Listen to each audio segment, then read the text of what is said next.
অনেকেই আরামপ্রিয় জায়গা খুঁজি, যেমন খোলা মাঠ, পার্ক, আরও অনেক কিছু। কিন্তু তার মধ্যে অনেকেই খোলা ছাদ, অর্থাৎ বাড়ির উপরের খোলা ছাদ বেশি পছন্দ করে থাকি। কারণ ছাদের উপর থেকে আমরা অনেক কিছুই প্রতিফলিত করতে পারি। কিন্তু কথা হলো, খোলা জায়গাকে যতটা ভালো ও শান্ত মনে করি, সব সময় ততটা ভালো নাও হতে পারে। ফাঁকা খোলা জায়গায় ভাবি কিছুই নেই, অনেক সময় সে ভাবনা ভুল হয়। ফাঁকা খোলা জায়গাতেও অনেক কিছু থাকে যা আমরা বুঝে উঠতে পারি না। বুঝে উঠতে না পারলেই তো বিপদ অনিবার্য। ঘটনাটি হলো ফাঁকা ছাদকে নিয়ে। আজকের এই ঘটনাটি পাঠিয়েছেন তমাল সাহা, নিউ ব্যারাকপুর থেকে। নমস্কার দর্শক বন্ধু, নমস্কার ফ্রেন্ডস, গুড ইভিনিং। গোস্ট ফাইলসের শনিবারের এপিসোডে অনেক স্বাগত জানাই তোমাদের। চলে যাব ঘটনায়। ভালো লাগলে একটি লাইক ও সাবস্ক্রাইব করে আমাদের পাশে থাকতে কেউ ভুলবে না। তো চলো চলে যাই এবার সরাসরি ঘটনাতে। ঘটনাটি 2008-এর ডিসেম্বর মাসের। তখন তমাল ইন্টার ফাইনালে পড়ে। তমাল বাড়ি চেঞ্জ করে হালি শহরের এলাকার একটা 5তলা অ্যাপার্টমেন্টের সেকেন্ড ফ্লোরে উঠল। ওখানে যাওয়ার প্রায় কয়েকদিনের মধ্যেই তার বাড়ির ছাদে ওঠা অভ্যাসও হয়ে গেল যথারীতি।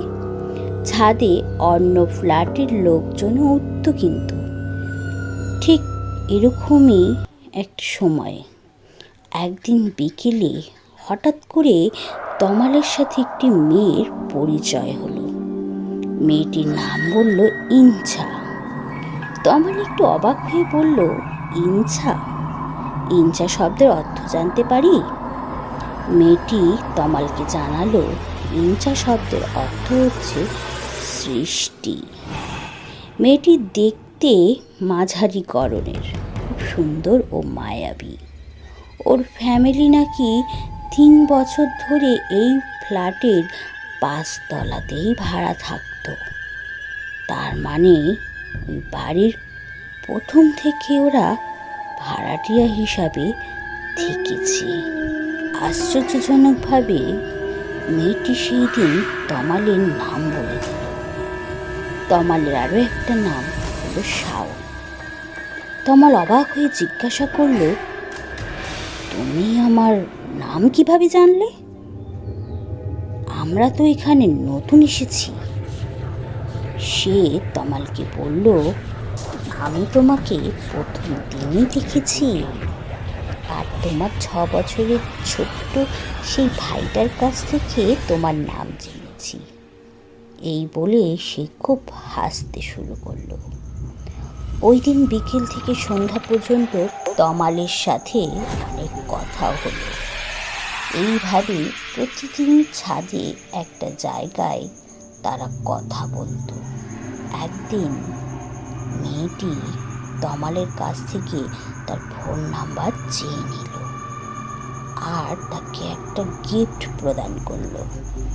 গিফটটা অসম্ভব সুন্দর ছিল। সেটা ছিল মাটির কারুকার্য, দেখতে অনেকটা কলার মোচার মতো। এতটা সুন্দর একটা শোপিস পেয়ে তমাল খুবই খুশি হতে লাগলো। ইনছা তমালকে বলল, এটা খুব যত্ন করে রেখে দিতে হবে, আর বাড়িতে কাউকে কিন্তু জানাবে না। তমাল কাউকে না জানিয়ে সেটাকে তার রুমের ওয়ার্ড্রফে রেখে দিল। কিন্তু এরপর থেকে সব ঝামেলা শুরু হলো।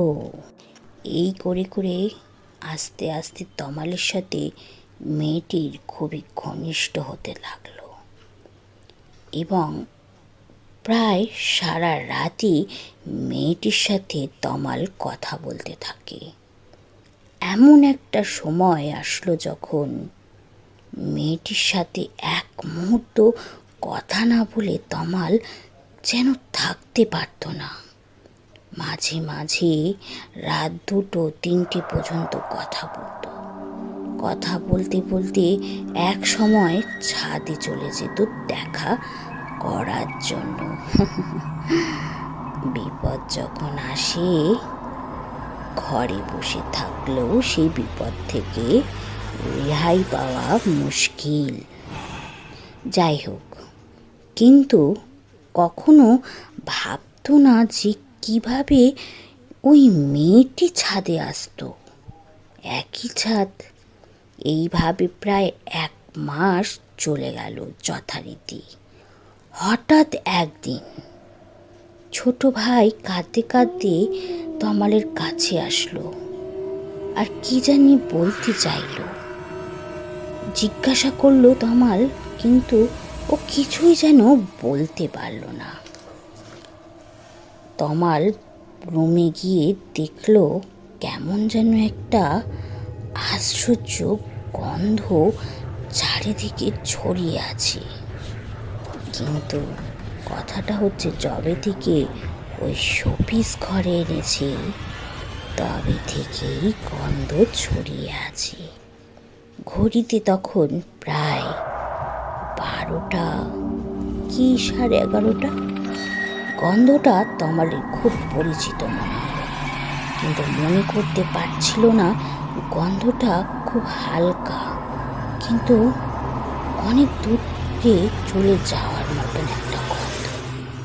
এরপর ঘরের কোণায় তাকিয়ে দেখলো যে সুন্দর শোপিসটা ছিল তা ভেঙে পড়ে আছে। অবাক কাণ্ড।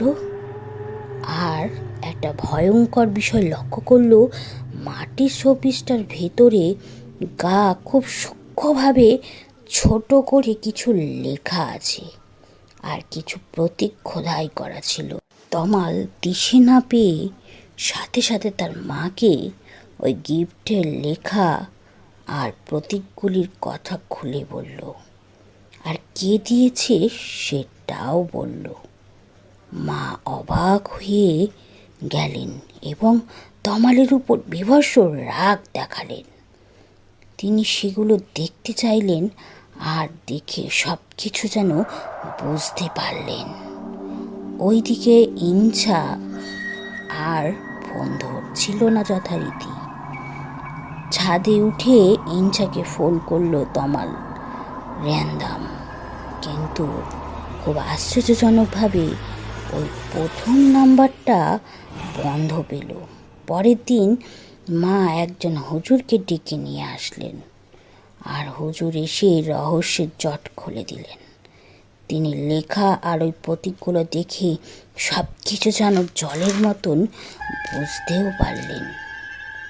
তিনি বললেন তার সাথে এক মহিলা জিন সম্পর্ক ছিল, অর্থাৎ মেয়েটাই মহিলা জিন। তিনি তার উপর পুরোপুরি নিয়ন্ত্রণ করেছিল ওই ছোট উপহারটির মাধ্যমে। ছোট্ট ভাই খেলতে গিয়ে ওটা ভেঙে ফেলায় সে তার উপর প্রচণ্ড ক্ষেপে গেছিল। আর তার মা তমালকে যেটা বলল সেটা শুনে সে একেবারেই স্তব্ধ হয়ে গেল। মা বলল, এই বিল্ডিংয়ে হওয়ার পর থেকেই ওই ফ্ল্যাটের 5 তলায় কোনো ভাড়াটিয়া টিকতে পারেনি, তুই কি জানিস? তাই এটা এখন খালি পড়ে আছে। তখন তো আমার বিশ্বাস করতে পারেনি কিছুতেই। দৌড় দিয়ে 5 তলায় উঠে যায় আর সেখানে গিয়ে দেখে প্রথমবারের মতো গেটের তালা ঝুলছে। আশ্চর্য, তাহলে কি এতদিন ওটা কি দেখতে পাইনি? এইভাবে এতদিন কিসের ঘরের মধ্যে ছিল তমাল সে জানতেও পারল না। ভাইয়ের যাত্রা বেঁচে গেল। তারপর থেকে কোনোদিনও ওই নাম্বারে খোলা পায়নি। পরে অনেক কষ্টে তমাল কাস্টমার কেয়ারে যায়, অনেক কষ্ট করে জানতে পারে ওই নাম্বার আসলে কোনো ইউজারই নেই। ঠিক ওই দিন রাতে তমাল যখন বাড়ি ফিরে, হঠাৎই রাতের বেলা অর্থাৎ 2:20 বাজে তখন সে কেউ যেন তাকে বলে গেল, আমাকে খুঁজিস না, খোঁজার চেষ্টাও করিস না, অত কৌতূহল করিস না, এই যাত্রায় তো প্রাণে বেঁচে গেলি, আমাকে আর ডেকে আনিস না, মনেও করিস না, তাহলেই তো তোর মৃত্যু অনিবার্য, যথা তাড়াতাড়ি পারিস এই ফ্ল্যাট ছেড়ে বেরিয়ে যা। এই করে তমাল পরের দিন মাকে সব বলে। মা সব জানতে পেরে বুঝতে পেরে সে তার বাড়িতে পুজো দেয় এবং বাড়ি বন্ধন করে, তমালকেও বন্ধন করে দেয়। তারপর থেকে আস্তে আস্তে তমাল ভালো হয়ে ওঠে, কিন্তু আর কখনোই সে খোলা ছাদে একা একা ওঠে না। তো ফ্রেন্ডস, ভিডিওটি ভালো লাগলে লাইক, কমেন্ট, সাবস্ক্রাইব তো আছে করে দিও। আর তোমরাও চাইলে ভিডিও পাঠাও আমার কাছে লিখে। আর আমি ততক্ষণে ফিরে আসছি নেক্সট এপিসোড নিয়ে আগামী মঙ্গলবার। এভাবেই আমাদের পাশে থেকো। Good night.